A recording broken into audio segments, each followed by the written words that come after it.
Santo, te damos gracias, Señor, porque tú nos permites estar aquí reunidos en tu nombre, Señor, para tu gloria, para tu honra, para saber más de ti, para formarnos y prepararnos como tú nos mandas, Señor, para cumplir con lo que tú nos ordenas, no nos pides, Señor, porque es tu voluntad que extendamos tu evangelio por toda la tierra, Señor. Te pongo en tus manos también, Señor, a mi hermano Andrés, y capacítalo tú también, como ya lo has hecho, seguro, para transmitirnos a estas pobres mentes y a estos corazones duros todo lo que necesitamos recibir, Señor. Abre también nuestro entendimiento para que podamos recibir este agua que nos viene de tu parte, Señor. Bendícenos tú todos a nosotros en el nombre de Cristo. Amén.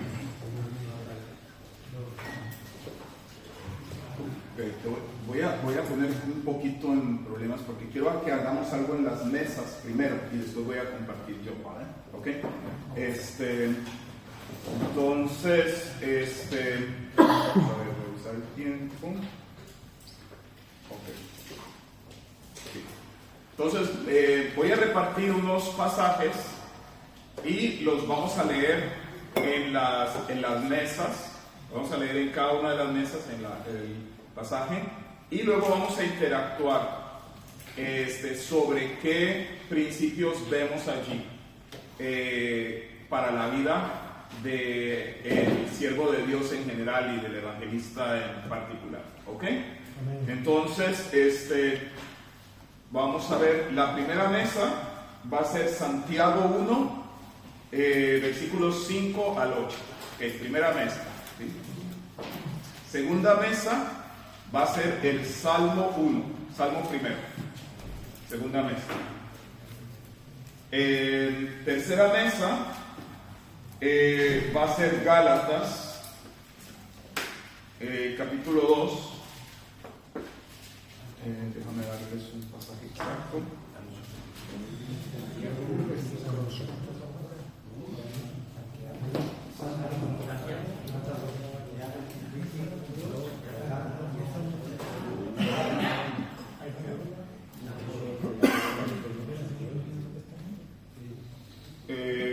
Desde el versículo 19 al 21.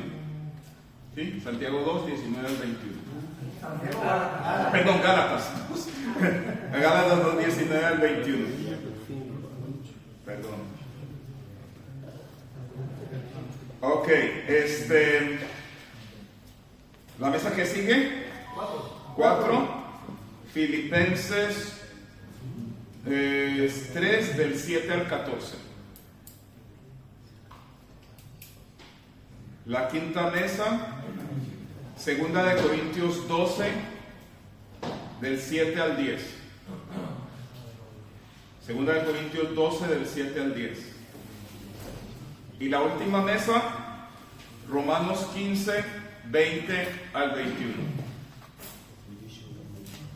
Romanos 15, 20, 21. ¿Okay? Entonces les voy a dar, hermanos, unos 10, 15 minutos por ahí para que podáis conversar en la mesa qué principios encontramos allí importantes para la vida de un siervo de Dios y la relación del evangelista con Dios. ¿Ok? Y después de eso, entonces yo voy a conversar. ¿Ya? Ok. Bueno. ¿Ya? ¿Listos? Ok. Muy bien. Ok, queridos hermanos, vamos a Juan capítulo 15, del 1 al 17. Ahorita los voy a ir llamando. Os voy a ir llamando y cuando llames podéis compartir un poquito de lo que aprendiste. Juan 15, 1 al 17.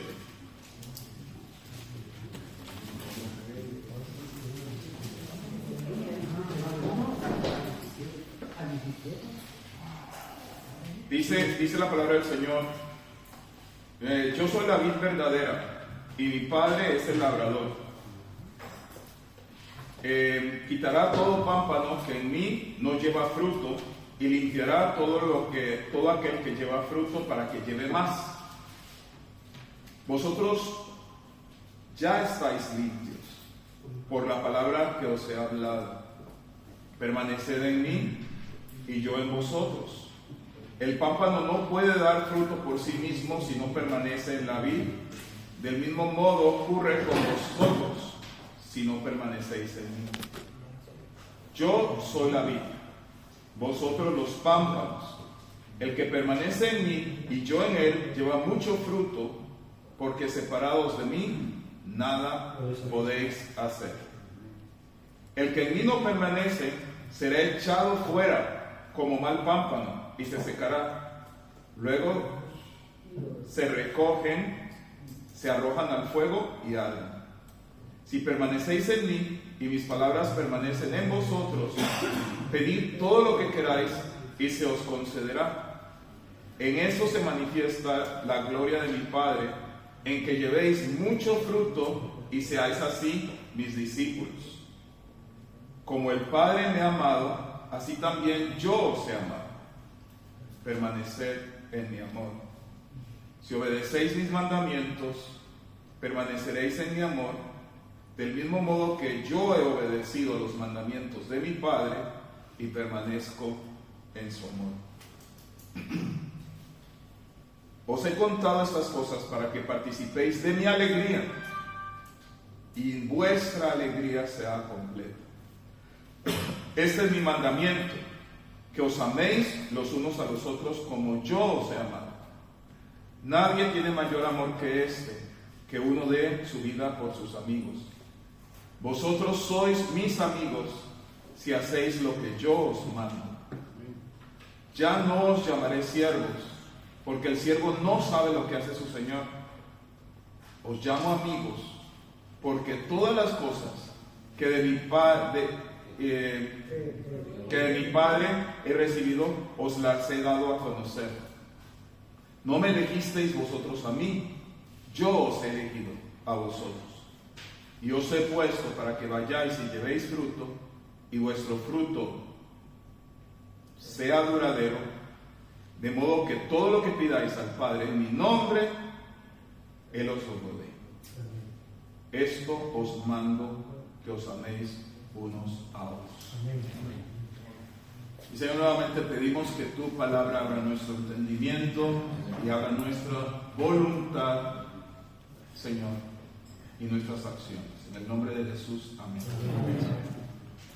Muy bien, al pensar, ¿qué es lo que podemos hablar sobre la relación personal del evangelista con Dios? Me puse a examinar y a pensarlo de una manera, de otra manera, y siempre volví a caer en lo mismo, que es dependencia. Dependencia. Jesús dice, yo soy la vid verdadera y mi Padre es el labrador. O sea, el que está trabajando es el Señor. Nosotros nos estamos uniendo a lo que Él está haciendo. O sea, es importante que nosotros recordemos eso. No depende de nosotros, o sea, primero depende del Señor. Él es el que está a cargo de la labor, el Padre es el labrador, el Padre es el que abre las puertas. Nadie puede venir a mí, dice Jesús, si el Padre no le trae. ¿Ok? Segundo, el Hijo es la vid misma a la que estamos conectados. Si el Señor no quiere, nadie pudiera venir a Él. Pero dice, pero al que a mí viene no le echo fuera. ¿Okay? Entonces, y dice, y Él es el que nos guarda hasta el final. Él es la vida misma de nosotros. Jesús es nuestra propia vida y es la única vida posible para aquellos a quienes les estamos predicando las buenas nuevas. La palabra dice que no somos nosotros, sino el Espíritu el que convencerá de pecado, de justicia y de juicio. ¿Sí? Entonces, vemos realmente que estamos uniéndonos a lo que Dios está haciendo, o sea, lo que el Padre está haciendo. Y nosotros, a través del Espíritu, somos unidos a lo que Jesús está haciendo y a lo que el Padre está haciendo. Y de hecho, por eso nuestra labor es una labor increíblemente sagrada. Es increíblemente sagrada porque participamos de lo que la Trinidad está haciendo. Somos unidos a ellos, somos unidos a la Trinidad y nos convertimos en un instrumento de lo que Él quiere hacer. de el Padre que quiere que el nombre del Hijo esté sobre todo nombre, para que en el nombre de Jesús se doble toda rodilla, porque siendo Dios no estimó el ser igual a Dios como cosa que aferrarse, sino que se despojó de sí mismo, tomando forma de siervo, hecho semejante a los hombres, y aún estando en condición de hombre se humilló a sí mismo hasta la muerte y muerte de cruz. O sea, por eso el Padre dice, es el nombre que es sobre todo nombre. Por el otro lado, dice que Jesús tiene que reinar hasta que ponga a todos sus enemigos por debajo de sus pies. Dice, y cuando Él lo haga, va a entregar el reino al Padre para que Él sea todo en todos. Entonces, el Hijo desea la gloria del Padre. Dice, Padre, glorifícate. O sea, cuando estaba en la encrucijada de la cruz, Padre, glorifica tu nombre. Y el Padre, lo he glorificado y lo volveré a glorificar. ¿Y cómo lo vas a glorificar, Padre? Poniendo el nombre de Jesús sobre todo nombre, para que en el nombre de Jesús se doble toda rodilla, para gloria del Dios Padre. ¿Se dan cuenta? O sea, es la danza de lo que la Trinidad está haciendo, y nosotros, porque nuestro espíritu se une ahora al Espíritu Santo, nos volvemos parte de lo que Dios está haciendo en el mundo. ¿Okay? Entonces es un lugar increíblemente sagrado. Pero el Señor dice, ya os he purificado, ¿no? Porque el Señor necesitaba, o quería usar, mejor dicho, una fuerza humana para resolver el problema que causamos los seres humanos. O sea, para Dios esa regla es tan importante que cuando Él mismo intervino, vino como ser humano. Entonces, nosotros nos estamos uniendo a Dios en lo que Dios está haciendo, y Él quiere conquistar a Satanás y quiere terminar la obra de Satanás en este mundo por medio nuestro. O sea, si nosotros pensamos en si un padre le entrega a su hijo la empresa de la familia y el hijo la echa a perder, desperdicia el dinero, vive mal y roba, le regala cosas caras a sus amigos solo para presumir. Si el padre le dice a ese hijo, después de que el hijo se va y desperdicia y vienen todos los acreedores, no tienen cómo pagarle, la empresa ha quebrado, si el padre viene con el hijo y le dice, hijo, no te preocupes, yo te voy a respaldar, yo voy a poner el dinero, yo voy a pagar las deudas, yo voy a arreglar de nuevo la empresa, pero no te acerques por aquí, nunca más. Ese padre realmente sería muy misericordioso. No le está dando al hijo conforme a lo que él se merece. ¿Okay? Pero si ese padre, aparte de arreglar las empresas, de volver a recuperar a los proveedores y pagar a los acreedores y trabajar con los clientes, aparte le dijera, hijo, ahora sí, ya lo arreglé todo, aquí está de nuevo la empresa, está en tus manos. Eso es gracia. Eso es lo que Dios está haciendo con nosotros.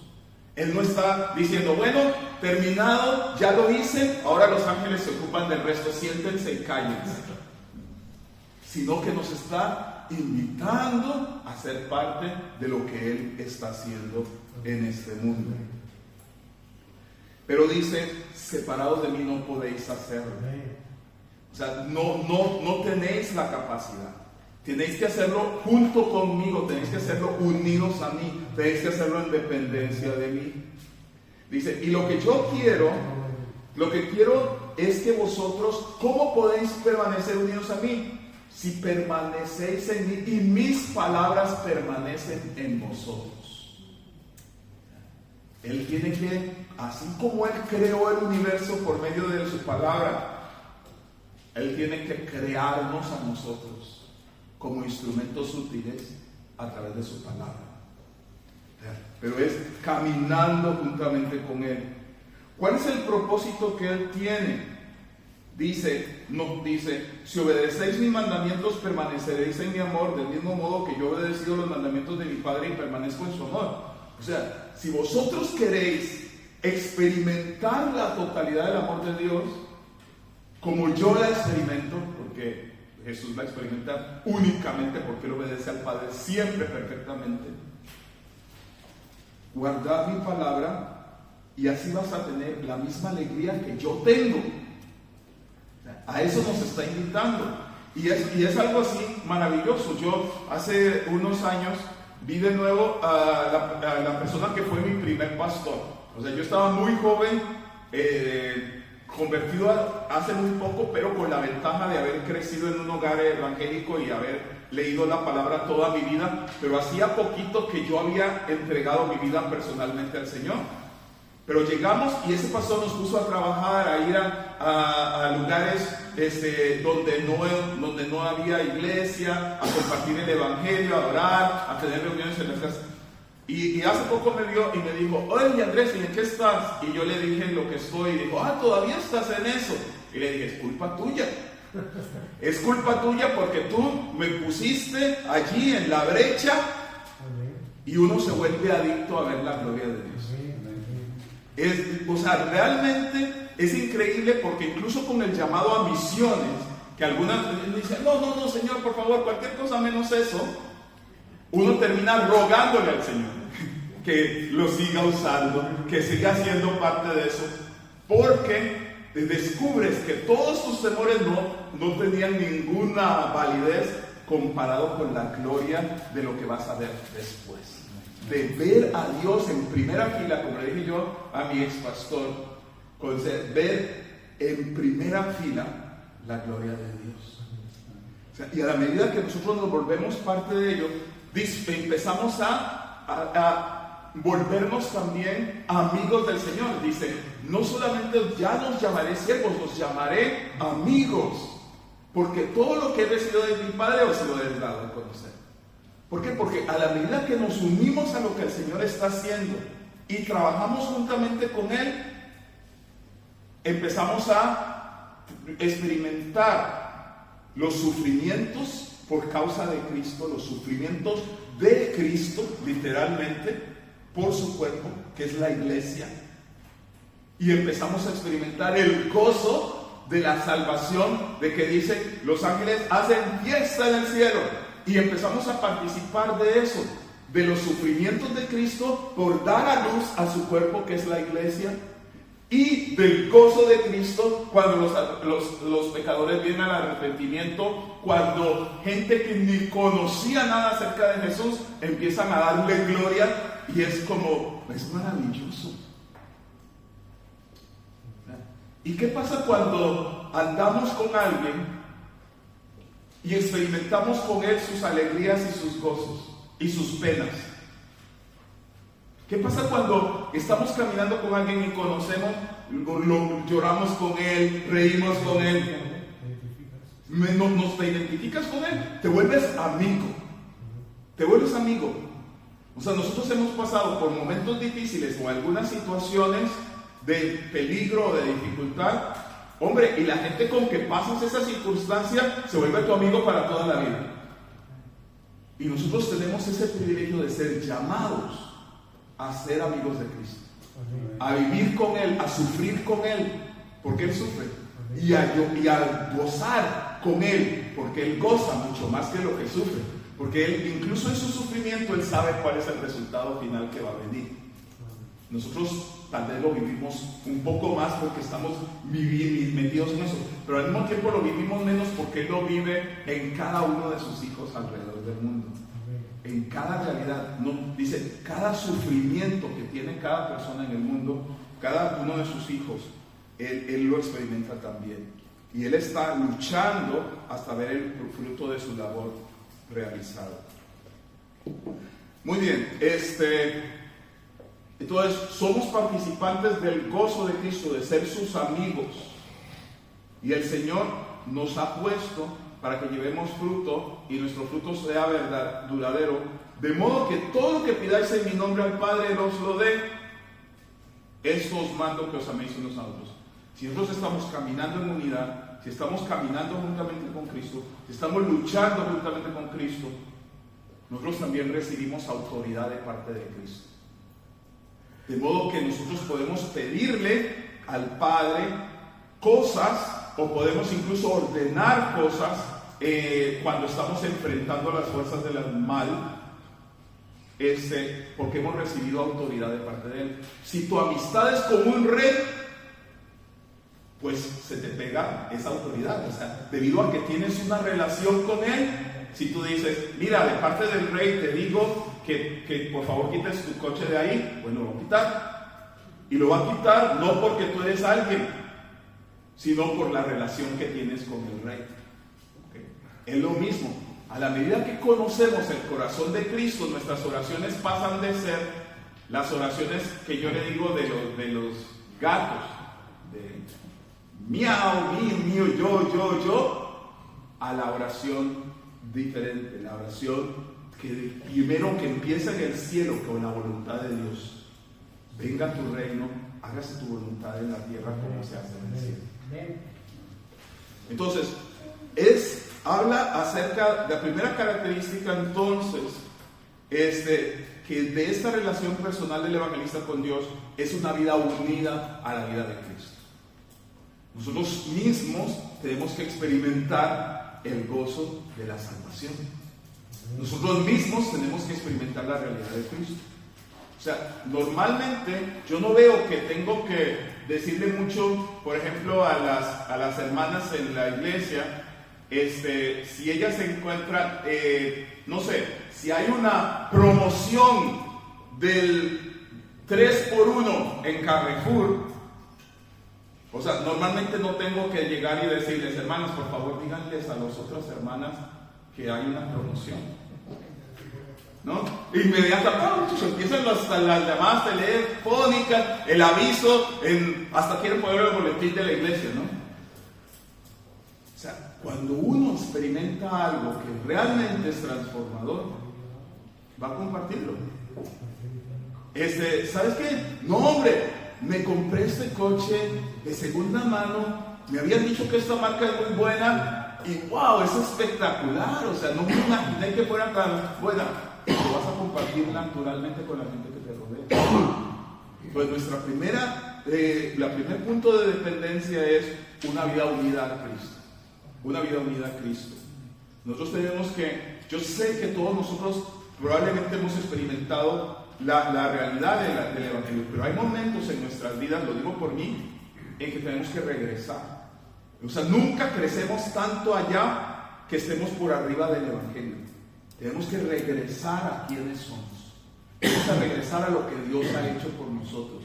Tenemos que volver a enamorarnos de Cristo para poder transmitir la vida de Cristo en una manera extraordinaria. Si tú hablas, oye, acabo de conocer a esta persona que yo admiraba tanto y lo acabo de ver en persona fíjate, estaba yo en el aeropuerto y estaba esperando el vuelo como que sin nada, y que viene y se sienta conmigo y empieza a conversar conmigo, es natural hablar de ella. Volvamos a examinar a la persona de Cristo. Pensemos en la persona de Cristo. Investiguemos cómo Cristo ha cambiado al mundo y nos daremos cuenta que tenemos algo maravilloso. Hablemos de la salvación que nosotros mismos hemos experimentado. Hablemos de la transformación que hemos visto en la vida de nuestros amigos. Yo soy uno de los ancianos de nuestra iglesia y otro de los ancianos dice, es que yo era una persona malvada. Y él lo dice y no se lo puedes creer, no te lo crees, porque su vida ha sido tan transformada, tan diferente, que es casi, no puede ser la misma persona que me cuentas. Y es lo que Cristo hizo en su vida, ¿no? Y recordemos todo lo que Cristo ha hecho por nosotros. Cada día, ¿qué ha hecho? Lo que hace por nosotros, cada día, cada segundo de nuestra existencia. Ok, segundo, una vida de oración. Entonces, la primera vez, si me contáis algo de lo que encontrasteis en Santiago 1, del 5 al 8. Si alguien del grupo puede venir, sería buenísimo. Está bien, ahora. Antes de que lo calle y ahora que tiene la oportunidad. Ok, a veces he puesto, No. ¿Puedo acercarlo? No lo muevo. Vamos a ver. A ver. Ok. Los demás ir pidiendo entonces, porque si vamos a tardar así, decidir en la mesa quién va a venir.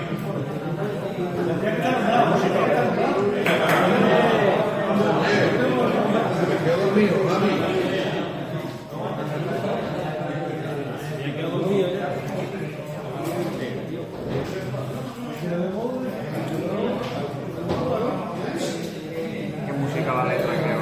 Ok, poned atención por favor. ¡Mano, silencio!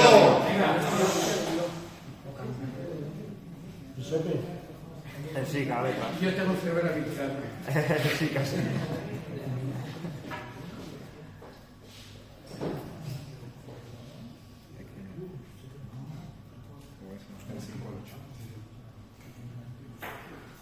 ¿Puede o tiene una letra más grande? Vamos a ver.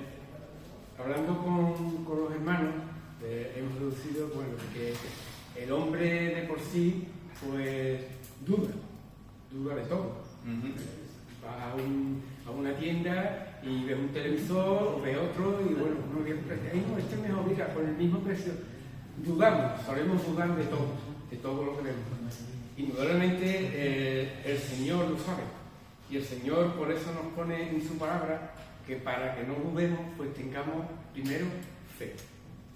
Si no tenemos esa fe, somos inconscientes, o sea, siempre dudaremos de algo. Podemos dudar inclusive hasta de Él, porque el mundo nos da pie para que dudemos de Él. Vemos noticias, vemos documentales, por ejemplo, como hemos comentado ahí en la mesa con los hermanos, documentales de los ovnis, ahora está esto tan de moda, ¿no? Hemos visto no sé cuánto, tenemos prueba de dudar, nos ponen a dudar. Si no tenemos esa fe que el Señor nos da y nos obliga de alguna manera a tenerla, estamos perdidos, hermano.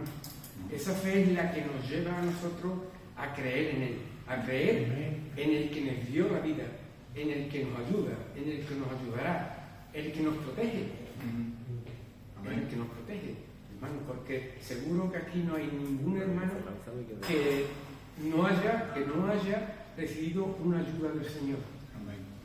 Y yo creo que lo que dice esta palabra es eso. No podemos dudar, tenemos que tener fe. Me callo, no. Bueno, no, gracias.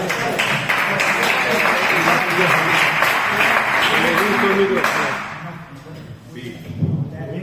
El reto, mis queridos hermanos, está no solamente en creer en Dios, escuchar, no solamente creer en Dios, sino más importante, creerle a Dios. Dice, pero el que ora, ore con fe, no dudando nada. Mira hermanos, yo pienso que hay como 3 tipos de oración. Y os las voy a describir, hay más tal vez, pero esta es una manera de clasificarlas. Y las asemejo a un semáforo. ¿Sí? Luz roja, amarilla y verde. Luz roja, dice, pedís, dice Santiago, y no recibís porque pedís mal para gastar en vuestros propios deleites. Pues la primer tipo es rojo, es la oración centrada en el yo. O sea, yo nada más, porque yo quiero, porque incluso a veces contradictoria la palabra de Dios. No penséis que va a recibir nada de eso. Segundo, está la oración que yo le llamo la oración de paternidad. La oración de paternidad es, pues que yo deseo algo y voy con mi papi y se lo pido. Entonces oye papi, que mira, sería muy bueno si me puedes dar esto y yo creo que necesito aquello y papá me dice, como hace cualquier niño que viene y se sienta en los regazos de su papá y le pide. El papá no lo juzga por lo que le pide, al contrario, le da gusto que le pida, pero a veces le dice sí, a veces le dice no, y a veces le dice, sabes que todavía no estás listo. Esa amarilla. Tercer tipo de oración, la oración del reino. Ok, ¿qué quiere decir esto? Es el semáforo verde.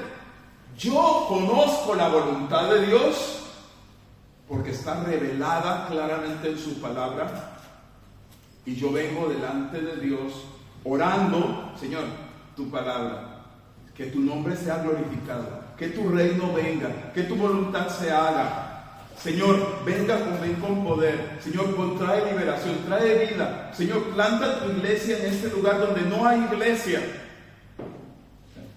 Cuando yo tengo que aprender a creerle a Dios, suena muy espiritual, pero no es espiritual que yo llegue y diga: ¿será que el Señor puede plantar una iglesia aquí o no? Señor, si es tu voluntad, Señor, si quizás es posible. O sea, porque la Biblia me dice qué es lo que el Señor: yo edificaré mi iglesia, las puertas del Hades no prevalecerán contra ella.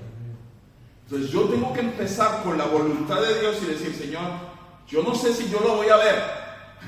O sea, porque tampoco es cuando yo quiero y como yo quiera.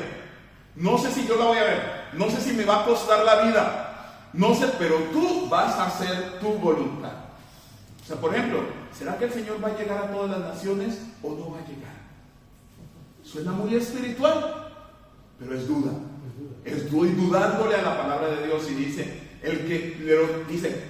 si alguno tiene falta de sabiduría, pídale a Dios, el cual dará abundantemente y sin reproche alguno. Entonces no es espiritual decir: ¿será que el Señor me va a dar sabiduría o no me va a dar sabiduría? Dice, pero pida con fe, no dudando nada, porque el que duda es como las olas del mar que va y viene. El que es así no piense que va a recibir nada del Señor. Entonces nos llama a un nuevo tipo de oración. Una oración que es la oración que Jesús ora. Señor, ¿qué voy a decir? Sálvame de esta hora. Señor, glorifica tu nombre. Esa oración va a ser respondida. Y Hebreo dice, fue respondida. Fue respondida. Y nosotros somos fruto de esa oración. Porque oró de acuerdo a la voluntad de Dios. ¿Okay? Eso es importante. Entonces, aprender a creerle a Dios sería la manera en que yo lo diría. Y a orar conforme a ella. Otro tipo de vida también, el tercero, es una vida en la palabra. Una vida en la palabra. Quisiera que por favor el grupo de la segunda mesa, alguien nos comparta lo que aprendisteis. ¿A dos? Bueno, tenéis que decidir uno.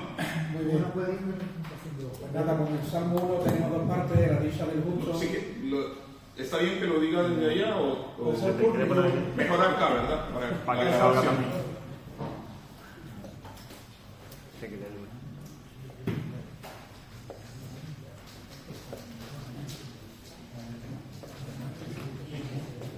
Pues, hermanos, en el Salmo 1 hemos visto la diferencia que hay entre el justo, el hombre que teme a Dios, y el que no lo teme. Evidentemente, el hombre que teme a Dios, podríamos decir que tiene que ser la vida del evangelista o del siervo del Señor, es un hombre, aparece ahí, que su vida es una vida donde él de santidad añade limpieza moral a su vida, no ha andado un camino de pecador, y evidentemente marca la diferencia, también siendo, además de un hombre, como ha dicho el hermano, que permanece en Cristo, unido en Cristo, un hombre de oración, un hombre de fe, también un hombre de santidad.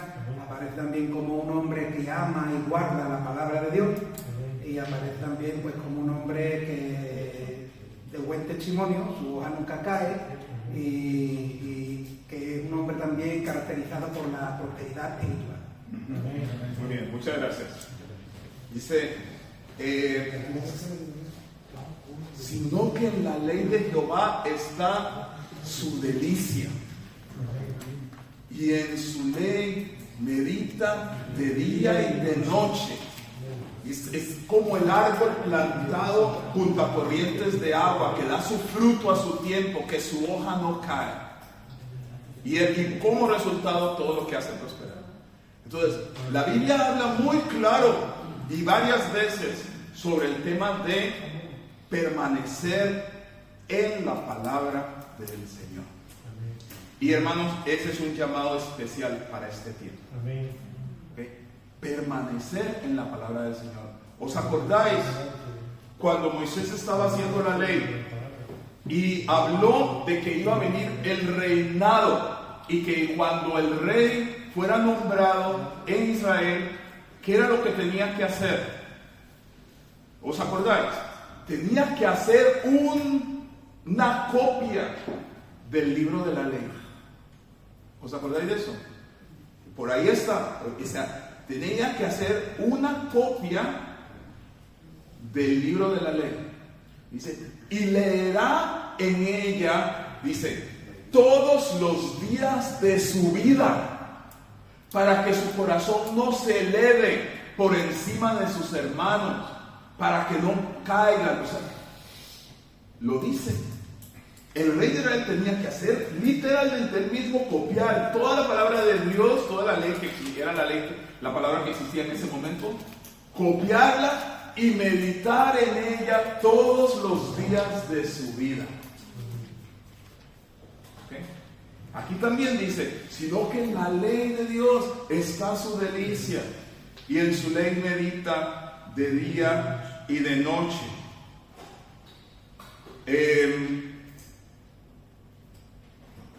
Será como el pasaje de que estoy hablando, hermanos, por si acaso estoy viendo que lo estáis buscando, es Deuteronomio capítulo 17, versículos 19 al 20, y creo que está en otras partes también. Entonces, dice, caminando todo el tiempo la ley de Dios, todos los días de su vida. Aquí en el Salmo también lo mismo. Pablo con Timoteo, lee las escrituras, lee, te encargo esto, que leas las escrituras, ¿sí? Que medites en ellas de día y de noche. O sea, permanecer, una vida que permanece en la palabra del Señor. Yo a veces cuando veo a las personas, que todos nosotros hemos caído en algún momento, pero cuando veo a las personas que caminan en pecado, normalmente sé que no son personas que no están yendo a la palabra de Dios. Porque yo, cada día, cuando voy a la palabra de Dios, es como un espejo que me dice, esto está mal, esto está mal, esto está mal. Esto está bien y esto está muy bien. Sí, pero si perdemos esa dependencia de caminar en la palabra del Señor, podemos irnos muy lejos. Podemos predicar muchas cosas que ni siquiera son verdad. O sea, podemos hacer muchas cosas y pensar que estamos bien todo el tiempo. Tenemos que conocer la voluntad de Dios para poder ponerla en práctica. Ok, Gálatas 2 del 19 al 21. Si alguien pasa, por favor.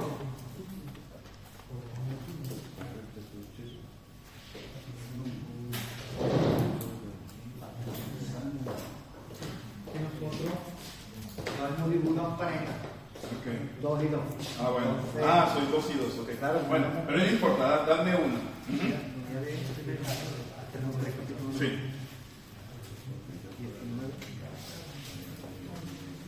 Gálatas 2, 19 al 21. Dice, porque yo por la ley soy muerto para la ley, a fin de vivir para Dios. Con Cristo estoy conjuntamente crucificado. Y ya no vivo yo, mas vive Cristo en mí. Y lo que ahora vivo en la carne, lo vivo en la fe del Hijo de Dios, el cual me amó y se entregó a sí mismo por mí, no desechando la gracia de Dios. Pues si por la ley fuese la justicia, entonces por demás murió Cristo. Nosotros, los principios importantes que hemos sacado aquí, para servir a Dios, es vivir para Dios, como dice aquí. Sí. El primer principio, nosotros. Uh-huh. El hermano, ellos sacan, no podemos justificar, Sí. no hay justificación. Sí. El segundo, crucificado conjuntamente con Cristo. O sea, morir al ego, morir al yo. Sí. Si no morimos al yo, no podemos hacer nada. Porque Porque la O sea, no podemos justificarnos por las obras de la ley. por las obras de la ley, Sí. propuesto hermano, que esto es Para salvación hay que cumplir la ley, pero no es para salvar. salvar.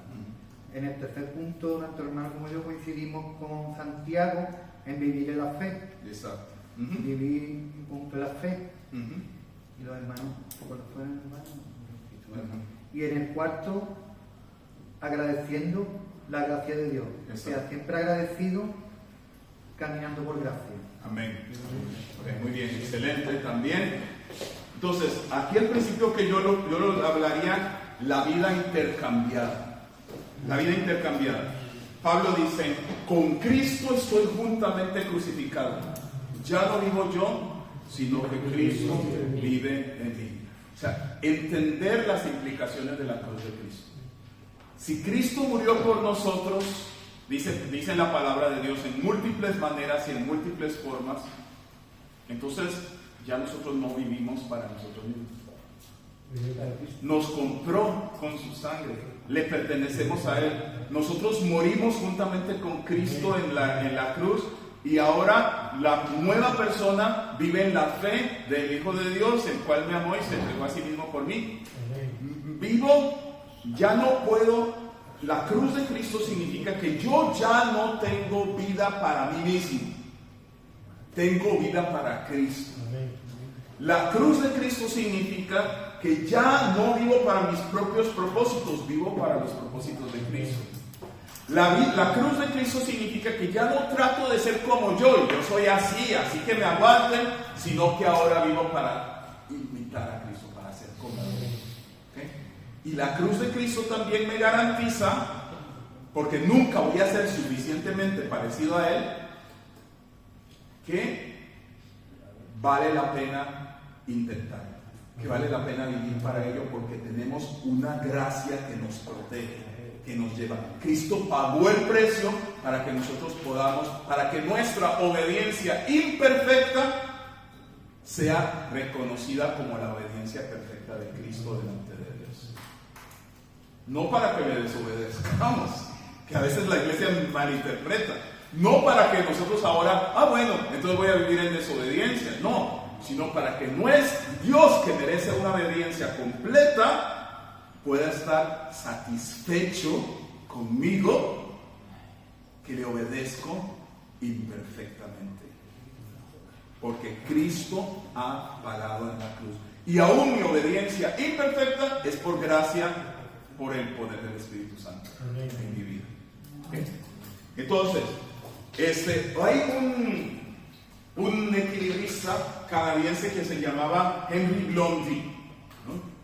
Y Henry Blondie era uno de los primeros grandes equilibristas de la historia, y él atravesaba sobre la cuerda floja las cataratas del Niágara, ¿okay? De un lado para el otro lo hizo, y todo el mundo impresionado. Después lo hizo con ¿cómo se llama? Para lo que usan en las construcciones para llevar el cemento y eso. Un carrito. Sí, un carrito, exacto. Sí. La llevó pues, de un lado para el otro sobre la cuerda floja. Todo el mundo impresionado.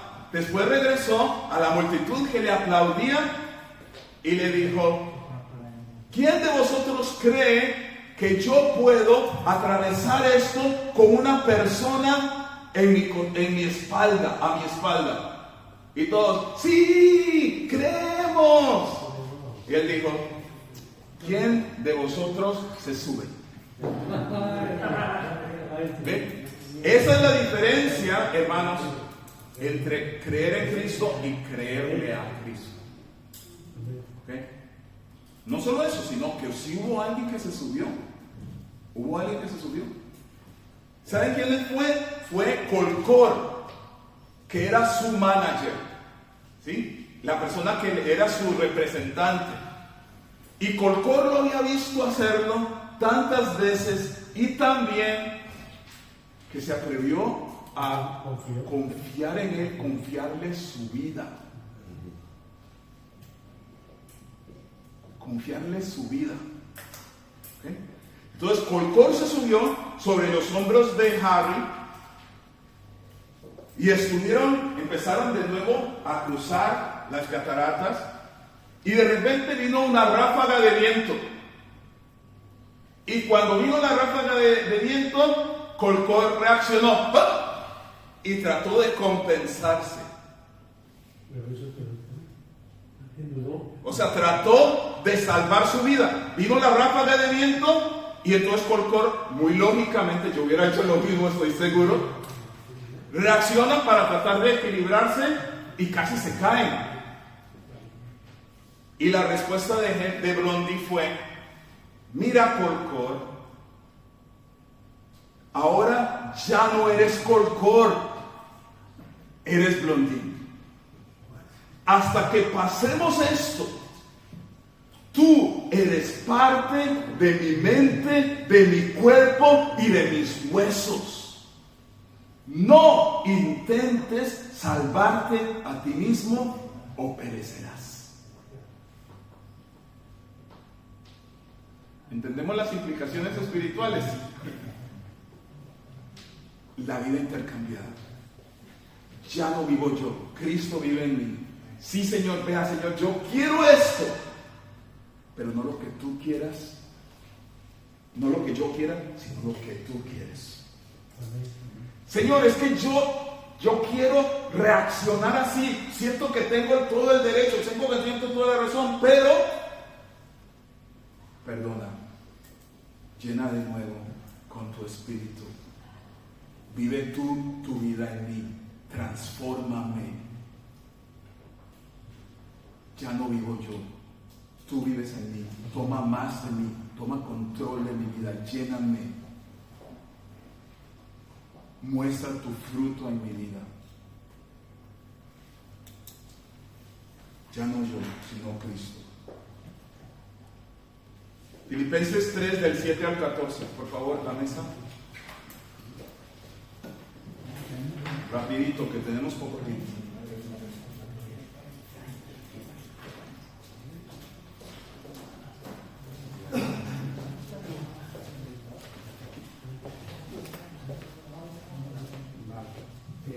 Filipenses 3, desde el 7 al 14, el que Pablo toma todo por basura y se queda con Cristo, ¿vale? Lo que hemos visto, que el ejemplo es como si pusiéramos a Cristo en una balanza, que compite con él. Después lo que vemos es que no hay un mayor propósito de vida que conocer a Cristo y darlo a conocer. Comparando Cristo con las posibilidades que tenemos, no hay mayor relación que la de con Cristo. ¿Por qué? Por los beneficios que nos aporta, la participación que dice ahí de los padecimientos de Cristo, la vida, la vitalidad de la resurrección a través del Espíritu Santo, y también que no hay mayor meta que esto mismo, ¿no? De que poder hacernos partícipes, darlo a conocer. Exacto. Muy bien, muchas gracias. Una vida de adoración. Adorarle. Entender que Él es el tesoro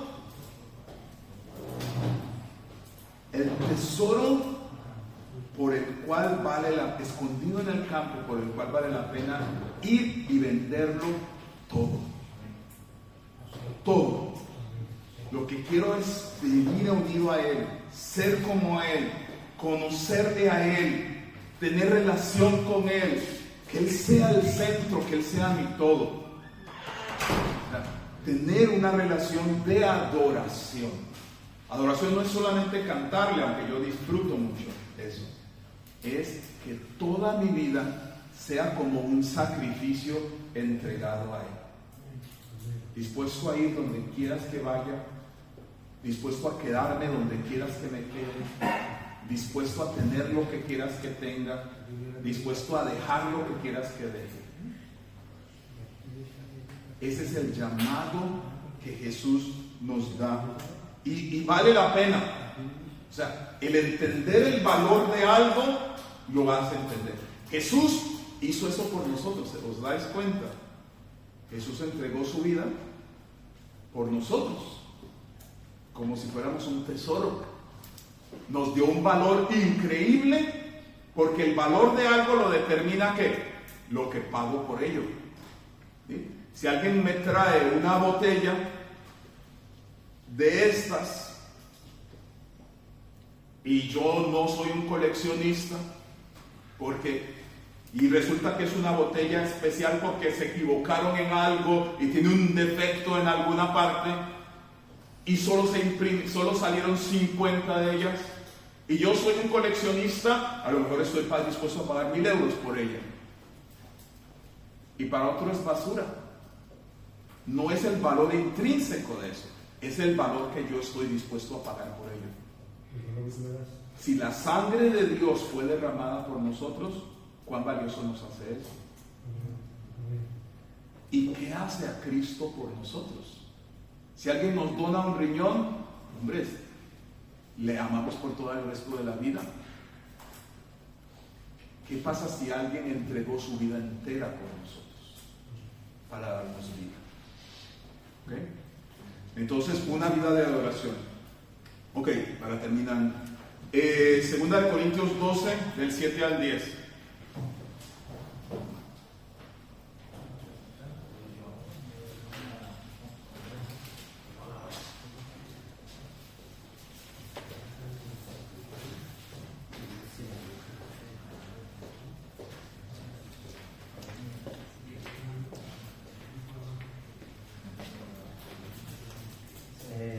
Creemos y hemos deducido el principio importante para el evangelismo. Sí. Creemos que solamente basta la gracia, es una de las cosas que tenemos en cuenta, que solamente nos basta la gracia, no siendo nosotros perfectos para predicar el evangelio. A pesar de nuestros problemas o debilidades, como tenía Pablo, el poder de Dios se perfecciona, se manifiesta en nuestra debilidad, porque en otro sentido sería nuestro orgullo, nuestra vanagloria, si no fuésemos débiles y necesitados de fortalecernos de la gracia de Dios, el que dominara. Y en ese aspecto el mérito lo tendríamos nosotros y no Dios. Exacto. Muy bien. Creo que... Excelente. Entonces, estamos hablando de una vida de poder, pero del poder de Dios, no del poder nuestro, o sea, del poder de Dios. Y lo irónico es que vas a experimentar los hechos portentosos de Dios, o sea, vas a ver a Dios haciendo maravillas, ¿no? A la medida que nosotros trabajamos con Él en compartir el Evangelio, experimentamos maravillas, vemos el poder de Dios. Pero también aprendemos que a veces Dios muestra su poder en nuestra debilidad. Amén. En el sufrimiento, en el dolor, en la decepción, en el desánimo, ¿sí? En el dolor. Y el día en que sentiste, no sirvió de nada lo que hice. Lo hice súper mal. Después te enteras 5 años después que ese fue el día que transformó la vida de alguien. Y que esa palabra que me diste, que de la cual ya ni te acuerdas, fue lo que me ha hecho caminar con Cristo. O sea, es que es increíble. Es la paradoja del poder de Dios. En nuestra debilidad, Él se perfecciona. Experimentamos enfermedad y Dios nos usa para traer salud. Experimentamos lucha y Dios nos usa para dar vida. Experimentamos pecado, nos arrepentimos y Dios nos usa para animar a alguien y a caminar en santidad. O sea, Dios usa el poder de Cristo en nosotros y nosotros somos vasos frágiles para su gloria. Me encanta esta expresión que dice: Dios escoge a gente ordinaria para hacer cosas extraordinarias. Amén, así es verdad. Dios escoge a gente ordinaria para hacer cosas extraordinarias. Muy bien, y vamos al último, la última mesa.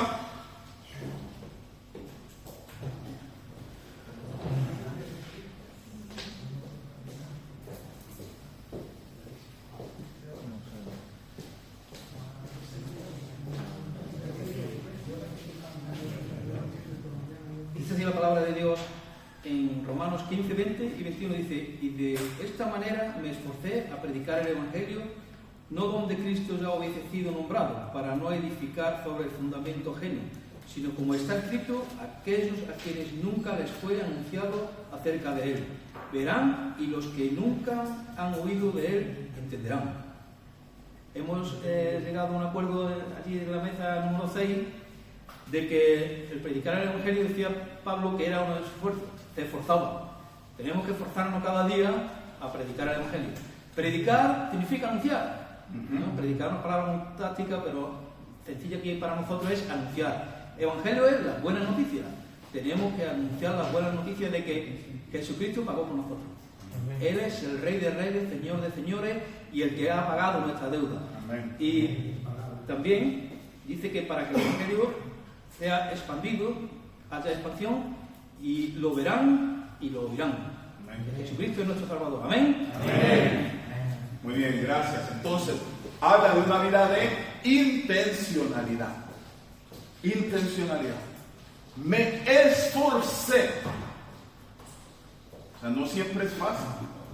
Me esforcé por predicar el Evangelio donde Cristo no había sido nombrado. O sea, Pablo estaba, ok, ya está predicando en los hermanos, voy allá. O sea, no en un sentido de competencia, no en un sentido de que, van a estar conmigo, con Pedro, con Apolos, sino donde se necesita. ¿Dónde se necesita la luz de Cristo?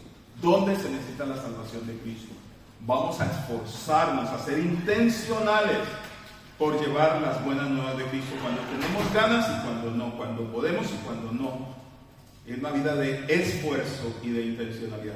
Hermanos, si nos damos cuenta, entonces somos llamados a una vida de dependencia. Dependencia de la unión con Cristo. Él es nuestra única esperanza y nuestra única salvación.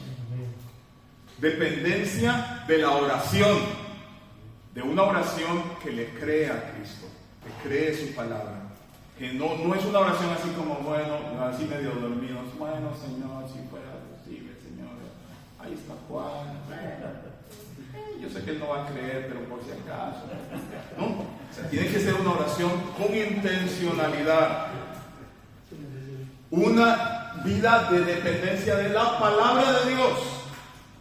¿Cómo sé que estoy orando conforme a la voluntad de Dios si no conozco su palabra? ¿Okay? ¿Cómo puedo caminar en la voluntad de Dios si no conozco su palabra? ¿Cómo puedo usar las armas, la palabra que es la espada del Espíritu, cuando estoy compartiendo con alguien, si no me viene ningún versículo a la mente? ¿Okay? Una vida de dependencia a la palabra de Dios. Una vida intercambiada, una vida que le da espacio a Cristo para vivir su vida en nosotros. Vivir su vida en nosotros. ¿Okay? O sea, y en donde yo estoy todo el tiempo, ya Andrés, Cristo, no Andrés, Cristo, no Andrés, Cristo. Y dejo que el Espíritu Santo vaya ganando espacio en mi vida y de repente digo, estás haciendo lo que Cristo haría. ¡Qué bien! Porque dejo que el Espíritu vaya fluyendo en mi vida, pero primero hay que mortificar, hay que dejar, hacer morir, dice Pablo, estas cosas en vosotros. Una vida de adoración, una vida que le ama, que le busca, que está enamorado de él al punto de poder contar la historia de quién es él para mí y qué ha hecho por mí, cómo entregó su vida por mí, quién es él hoy y quién será. Una vida de poder, pero no del poder mío, sino de depender del poder de Dios. Lo cual incluye cosas como esas. Yo cuando estoy compartiendo siempre estoy orando, Señor, dame algo con esta persona. Nunca estoy, ¿cuál es? Yo me sé la última técnica y la última manera, yo me lo he hecho al bolsillo. No, sino, Señor, ayúdame, guíame, dime, dame algo. Incluso a veces Dios me ha dado una palabra que la persona, ¿cómo sabes eso? Pero porque estás en dependencia del poder de Dios. ¿Ok? Una vida de intencionalidad, una vida que se esfuerza por llevar las buenas noticias de Cristo en nuestra Jerusalén, en nuestra Judea, en nuestra Samaria y hasta los confines de la tierra. ¿Qué estamos haciendo por los confines de la tierra?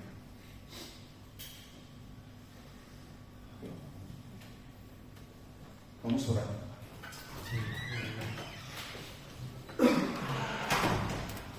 Señor, te damos muchas gracias por tu presencia con nosotros.